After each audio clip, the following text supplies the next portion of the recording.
원우 여러분, 어떻게 연휴 잘 쉬시고 오늘 우리 명사특강 시간인데 오늘 저희에게 그 강의해 주실 귀한 우리 목사님을 제가 간단하게 소개해 드리겠습니다.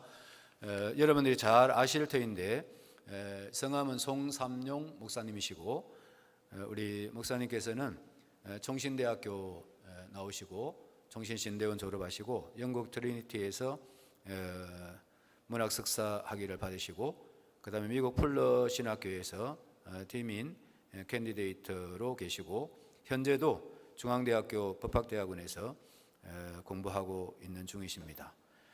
하늘양식교회를 담임하시고 광신대학교 영성신학으로 그 겸임 교수님으로 수고하고 계십니다. 여러분들이 잘 아시는 크리스천 포커스 TV CFC의 대표로 비평과 신문도 발행하고 계시죠. 그 다음에 우리 목사님께서 영성신학의 영성의 거장을 만나다 저서가 그 외에 34권이나 되는 많은 책을 저술하셨습니다. 오늘 제가 여러분들에게 보내드렸듯이 또 성실하게 강의안도 32쪽이나 되는 아주 방대한 강의안을 여러분들에게 주셨는데 그 강의안 보시면서 강의 잘 들으시고 시간이 조금은 촉박하지만 여러분들 강의안이 있으니까 크게 도움이 되리라고 믿습니다. 반갑습니다. 송삼용 목사입니다. 코로나 시대에 정말 어려운 가운데 이렇게 모든 강의가 비대면 영상으로 되어져서 참 안타깝습니다. 그런 가운데서도 칼빈대학교가 말 그대로 칼빈의 신학을 유지 계승하기 위해서 얼마나 노력하고 또 전국의 많은 신학대학 중에서도 정말 소문난 좋은 개혁주의 정통 보수 신학을 계승하고 또 좋은 대학으로 성장하고 또 소문나서 얼마나 감사한지 모릅니다. 이런 대학에 여러분과 함께 이 비대면 영상 강의를 맡게 돼서 정말 감사하고 또 영광으로 생각합니다. 오늘 강의는 개혁주의 영성 신학을 강의를 하려고 합니다. 강의를 시작하면서 몇 가지 신학의 전제 또 영성의 전제 등을 살펴보고 개혁주의 영성 신학의 한 모델 유형으로서 예수님의 영성 그리고 청교도의 왕자라고 일컫는 존 오웬의 영성을 중심해서 강의를 전개해 보도록 하겠습니다.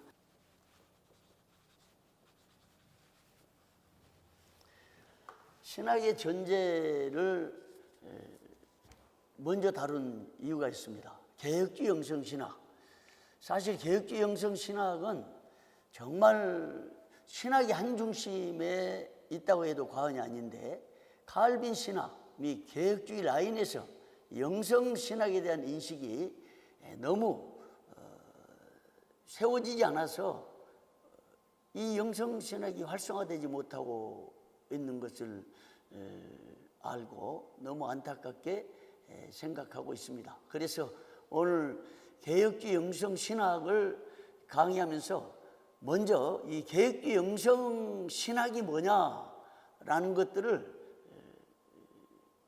바로 강의하기 위해서 전제적으로 신학, 개혁주의 영성 신학은 철저히 개혁 신학에 입각해서 또 성경과 역사적 배경을 바탕으로 정당성이 있다는 것을 입증하기 위해서 먼저 전제적으로 몇 가지를 얘기하려고 합니다.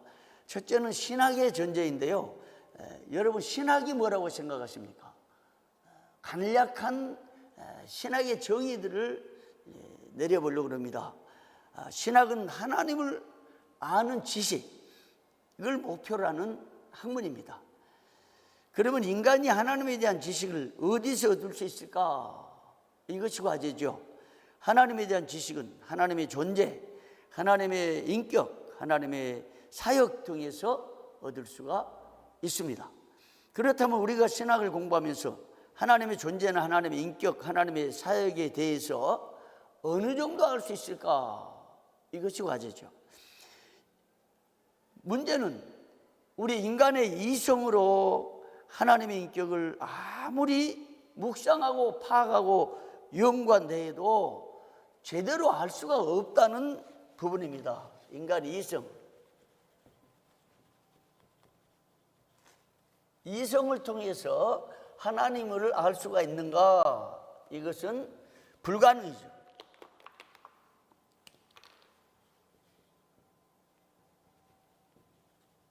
불가능해요. 사람이 아무리 하나님을 알려고 노력하고 발버둥 치고 또 묵상하고 연구하고 탐구하고 해도 하나님을 제대로 알 수가 없습니다. 왜 그럴까요? 인간의 이성은 이미 하나님께 불순종함으로 타락하고 부패하고 하나님을 스스로는 알 수 없기 때문입니다. 성경에는 우리 사람에 대해서, 인간의 실존에 대해서 이렇게 말합니다. 모든 사람이 죄를 범하였음에 하나님의 영광에 이르지 못한다. 로마서 3장 23절이죠. 인간의 이성으로는 하나님에 대해서 합리적으로 이론적으로 정리할 수 있긴 하는데 하나님의 본질과 실체에 대해서 바로 파악할 수 없다는 부분입니다. 죄 때문에 그렇습니다. 그래서 하나님을 바로 알기 위해서 하나님께서 스스로 보여주시고 계시해 주신 이 계시를 의존해야만 하는 것입니다. 하나님이 계시에 의존하지 않으면 하나님을 아는 지식에 이를 수가 없습니다. 하나님이 자기 계시는 우리 이성으로 받아들일 수 없어요. 문제는 또 여기에 있습니다. 이성으로는 하나님의 자기 계시를 인식은 할 수 있으나 제대로 꿰뚫을 수 없습니다. 그 본질을 알 수도 없습니다. 하나님의 자기 계시는 믿음으로, 자기 계시는 믿음으로 받아들인다. 믿음이 없이는 자기 계시를 깨우칠 수가 없습니다. 여기에 또 하나 문제입니다. 그러면 믿음은 어디서 생겨날까? 믿음은 성령의 도움. 성령께서 도움을 주셔서 우리에게 믿음을 갖도록 해 주신다 하는 것입니다. 따라서 하나님이 계신 말씀을 성령의 도움을 힘입어서 믿음으로 받아들이지 않으면 하나님의 자기 계시에 접근할 수가 없습니다. 그래서 신학이 뭐냐? 이 주제에 대해서 신학은 인간이 우리 이성을 통해서 과학적이고 합리적이고 이론적으로 정의하는 학문인데 특별히 이 신학은 이런 시스템을 가지고는 제대로 깨우칠 수 없고 바로 알 수도 없고 하나님이 보여주신 자기 계시를 믿음으로 성령께서 깨닫게 해주시는 성령께서 역사하셔서 생성되는 믿음을 통해서 자기 계시를 깨우치고 정리하는 것이 신학이다라고 말할 수 있습니다. 그러면 신학의 특징과 체계는 뭐냐? 요약하면 신학은 하나님의 계시의 말씀을 성령의 도움을 힘입어 믿음으로 받아들임으로써 그 말씀에서 하나님의 지식을 얻은 후에 체계적으로 정리하는 학문, 이것을 신학이라고 할 수 있겠습니다. 세 번째, 그러면 개혁신학의 핵심과 방법론은 뭐냐? 이런 방금 언급한 신학의 체계 가운데서 개혁신학의 핵심과 특징을 정리해보면 한마디로 계시 의존 신학이라 할 수 있습니다. 계시 의존 신학.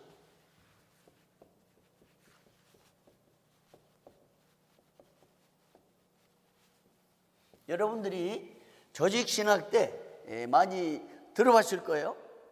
우리 대한예수교 장로회 합동 측의 신학 정체성은 바로 여기에 있습니다.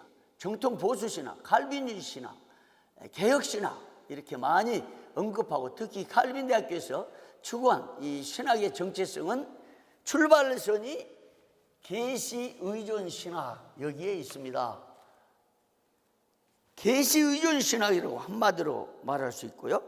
계시 의존 신학을 수행하는 네 가지 방법론이 있는데, 하나는 성령으로 신학함, 하나는 성령으로 신학함. 왜?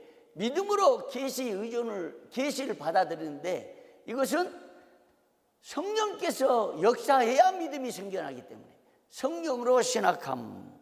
두 번째는 믿음으로 신학함. 믿음이 없이는 하나님의 계시를 이해할 수가 없어요. 인간의 이성으로는 받아들일 수가 없습니다. 그래서 계시 의존 신학은 성령으로 신학함, 믿음으로 신학함, 그리고 이 성령과 믿음을 창출하는 결정적 계기가 뭐냐? 이건 무릎입니다. 무릎 신학, 무릎으로 신학함. 기도로 한다는 것이죠.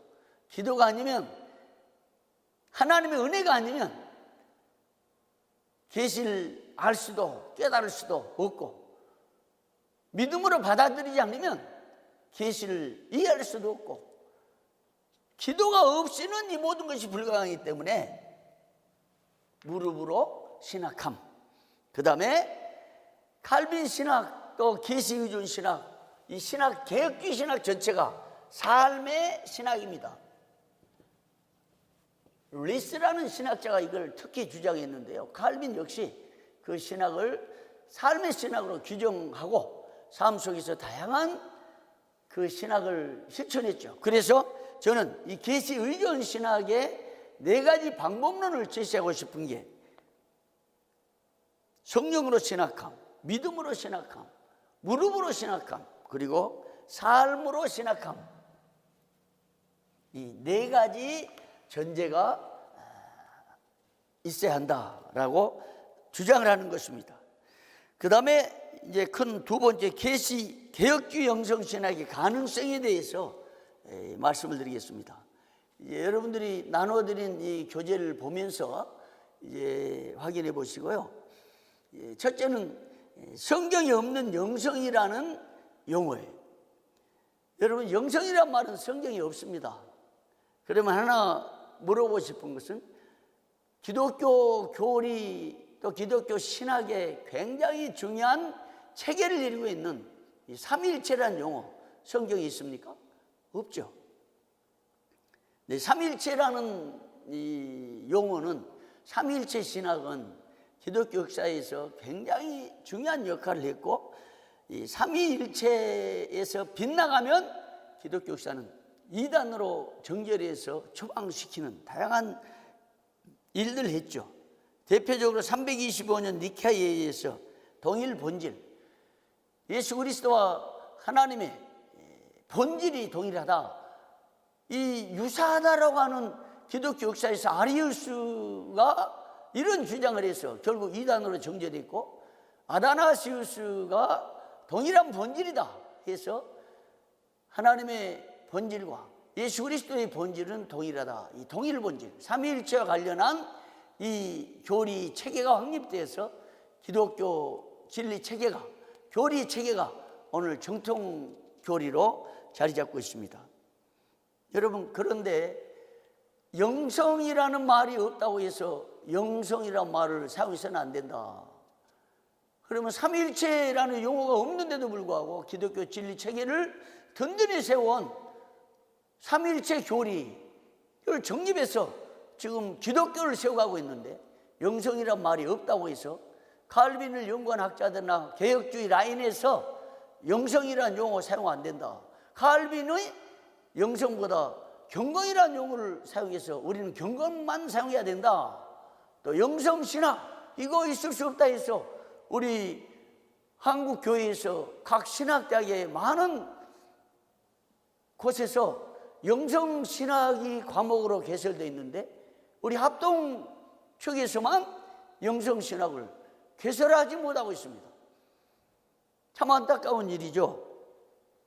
제가 개혁주의 영성이라는 과목을 2001년부터 2008년까지 총신대학교 신학대학원에서 강의를 한 적이 있는데, 그때 개설한 이후에 영성신학 과목은 합동 측에서는 없어졌습니다. 지금은 마침 제가 광신대학교 겸임교수로 개혁주의 영성신학을 가르치며 그 다른 과목도 지금 가르치고 있습니다만, 영성을 연구해 보면 이 신학 전제로부터 시작해서 개혁주의 영성신학을 다뤄보면 개혁주의 영성신학은 정말 필요한 것이고, 저는 신학의 한 중심에 있다라고 주장을 하고 있습니다.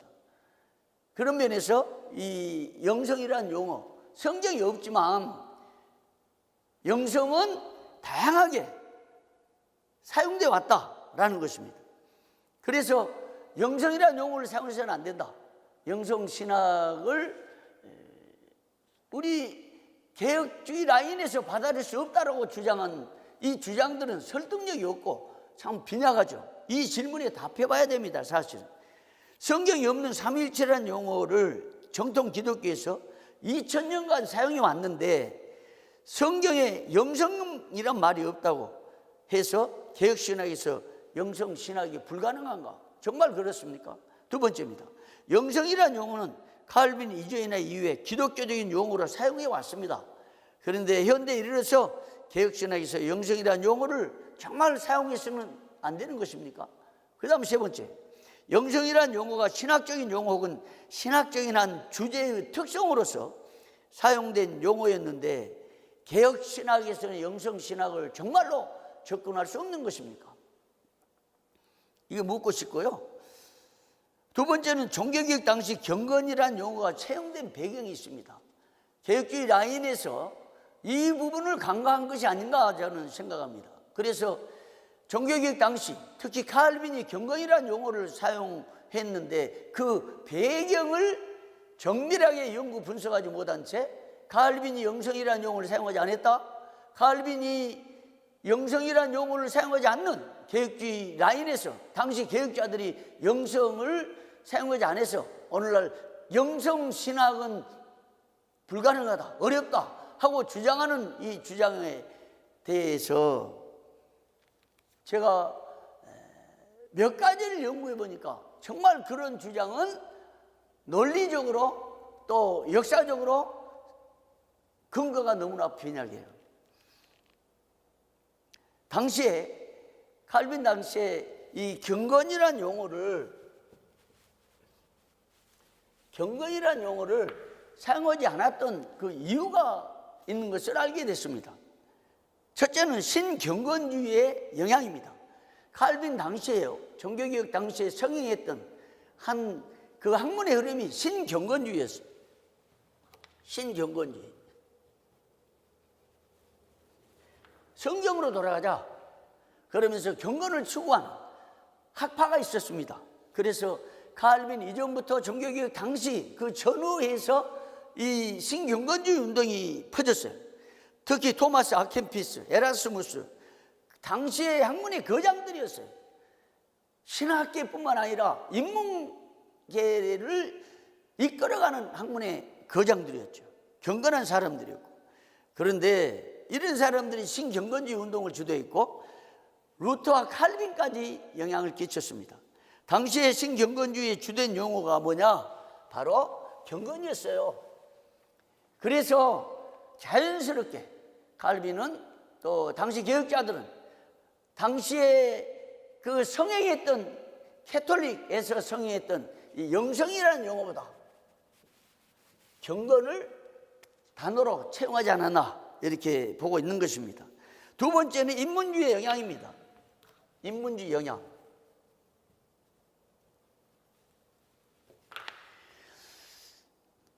인문주의자들은 당시에 체험된 경건을 주장을 했습니다.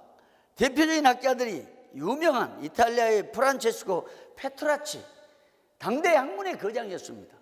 인문주의에서 누구도 따라갈 수 없는 엄청난 영향을 끼쳤습니다. 그리고 프랑스 장 게르송, 에라스무스 모두 다 당시 인문주의를 이끌었던 거장들이었는데, 이런 사람들의 학문의 영향을 루터와 칼빈이 사실은 받았어요. 그래서 이 대부분 이 인문주의자들은 경건을 추구했습니다. 그래서 그런 영향에 의해서 경건이라는 용어를 개혁자들과 칼빈은 자연스럽게 사용한 것으로 보여집니다. 세 번째는 로마 가톨릭의 신비주의의 영향이었습니다. 11세기경까지 로마 가톨릭의 영성이 주를 이루었어요. 그러니까 예수님 당시 초대교회 이후에 계속해서 이제 기독교가 전에 내려오다가 전통을 이루고, 정통 기독교는 325년 니케아 이후에 기독교 교리가 정립해 가면서 이제 쭉 11세기경까지 흘러오는데요, 주류가 로마 캐톨릭이 됐어요. 로마 캐톨릭 당시에 이 영성이 아주 극을 이루었습니다. 그런데 그게 최정점에 이르렀던 때가 언제냐면 12세기에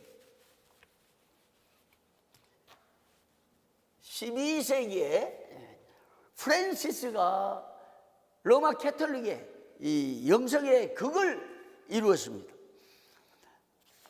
그래서 로마 프란시스의 영성을 평가하고 또 그 후대가 뭐 십자가의 상흔,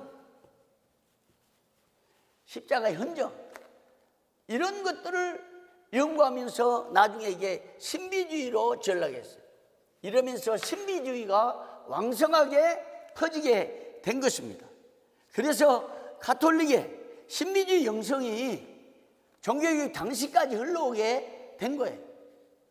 이런 신비주의의 피해, 말씀으로 돌아가자, 성경으로 돌아가자, 이런 주장했던 칼빈과 당시 개혁자들은 로마 캐톨릭에서 성행했던 이 신비주의를 염두에 두고, 신비주의 영성을 염두에 두고 신비주의를 경계하면서 경건으로 채용했던 것으로 보여집니다. 그 다음에 수도원의 영성을 경계했습니다. 당시 성행한 수도원의 영성을 경계하면서 의도적으로 수도원에서 종교개혁 당시 그 엄청난 부정과 부패가 윤리와 도덕적으로 심각한 문제들이 일어나게 된 거예요, 수도원에서. 그러니까 이런 수도원의 폐해를 염두에 두고 칼빈은, 그리고 개혁자들은 영성보다도 경건이라는 용어를 채용했던 것으로 보여집니다. 이런 배경 생각할 때 개혁주의 라인에서는 영성신학을 속히 정립해서 과목도 개설해서, 정말 이게 뭐 선택 과목이 아니라 필수 과목으로 개설해서 조직신학의 한 파트로서 함께 영성신학을 개설해야 한다고 나는 주장을 하고 있습니다.